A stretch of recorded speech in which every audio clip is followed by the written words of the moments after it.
ఐఐటీలో IIITలో BTech చేయాలనేది మీ డ్రీమా? అయితే ఇది ఇండియాలో ఒకే ఒక యూనివర్సిటీ వల్ల సాధ్యం. అదే జేకే లక్ష్మీపతి యూనివర్సిటీ. ఇప్పుడే సంప్రదించండి.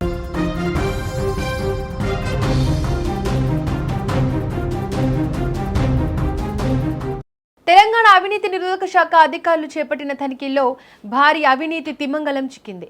ఆదాయానికి మించిన ఆస్తుల కేసులో సిఐడి డీఎస్పీ భీమ్రెడ్డి వద్ద దొరికిన డబ్బు, బంగారం, వెండి ఆస్తులు, భూముల పత్రాలు, ఫ్లాట్ల పత్రాలు చూసి ఏసీబీ అధికారులకు దిమ్మ తిరిగిపోయింది. ఏకంగా 200 కోట్లకు పైగా అక్రమాస్తులు కూడబెట్టినట్లు ఏసీబీ అధికారులు గుర్తించారు. నిన్న ఉదయం నుంచి భీమ్రెడ్డి ఇల్లు, అతడి బంధువుల ఇళ్లలో సోదాలు చేపట్టిన ఏసీబీ అధికారులు డీఎస్పీ భీమ్రెడ్డికి 16 ప్రాంతాల్లో ఆస్తులు ఉన్నట్లు నిర్ధారించారు. అంతేకాకుండా ఇంట్లో 2 కిలోల బంగారం, 20 కిలోల వెండి, 3.60 లక్షలు స్వాధీనం చేసుకున్నారు. ఇక ఆయన బంధువుల ఇళ్లలో 40 లక్షలు సీజ్ చేశారు.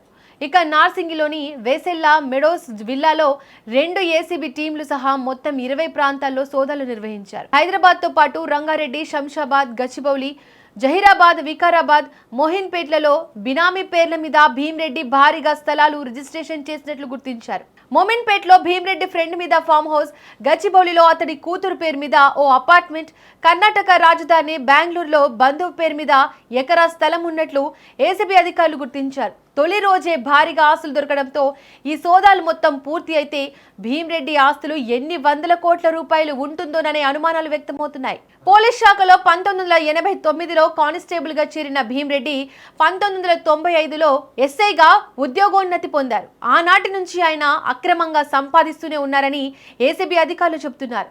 2010లో ఇన్స్పెక్టర్గా ఉద్యోగోన్నతి పొందిన తర్వాత ఆయన అవినీతికి అడ్డు అదుపు లేకుండా పోయిందని పలువురు బాధితులు చెప్తున్నారు. మొత్తం సైబరాబాద్, హైదరాబాద్ ప్రాంతాల్లోని విధులు చేపట్టారని చెప్తున్నారు. విధులు చేపట్టిన ప్రతి చోట అక్రమంగా సంపాదించడం, రియల్ ఎస్టేట్ వ్యాపారులను బెదిరించి ఫ్లాట్లు తమ బంధువులు, స్నేహితుల పేర్ల మీద రిజిస్ట్రేషన్ చేయించడం వంటి అక్రమ కార్యకలాపాలు చేపట్టినట్లు తెలుస్తోంది. అందుకే ఆయన పేరు మీద ఒక్కటంటే ఒక్క ఆస్తి కూడా లేదని, అన్ని బినామీల పేరు మీదే ఉన్నాయని తెలిసింది. ప్రస్తుతం 10 మంది బినామీలను గుర్తించామని, మరికొందరు కూడా వెలుగులోకి వచ్చే అవకాశం ఉందని పేర్కొన్నారు.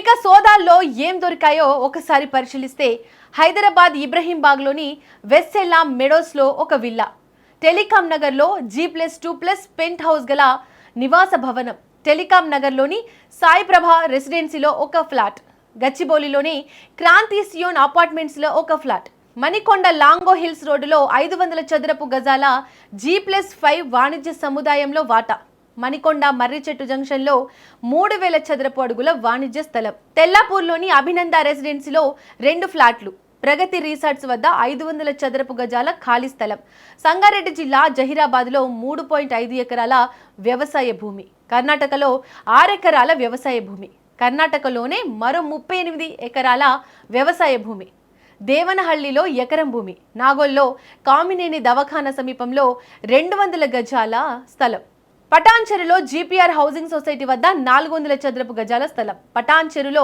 200 చదరపు గజాల మరో స్థలం, వికారాబాద్ జిల్లా మోమిన్పేటలో 1000 చదరపు గజాల భూమి, మోమిన్పేటలో 2 ఎకరాల వ్యవసాయ భూమి, రాఘవేంద్ర రాక్స్ అండ్ మినరల్స్ సంస్థలో 75 లక్షల పెట్టుబడి, రంగారెడ్డి జిల్లా ముచ్చింతల్లో 4.20 ఎకరాల వ్యవసాయ భూమి, ఇంట్లో 3,60,000 నగదు. ఆయన బినామీ నివాసంలో 40 లక్షల నగదు స్వాధీనం, సుమారు 2 కిలోల బంగారు ఆభరణాలు స్వాధీనం, సుమారు 20 కిలోల వెండి వస్తువులు స్వాధీనం, సుమారు 19.91 లక్షల బ్యాంక్ నిల్వలు ఉన్నట్లు గుర్తింపు, విదేశీ మద్యం బాటిళ్లు 23.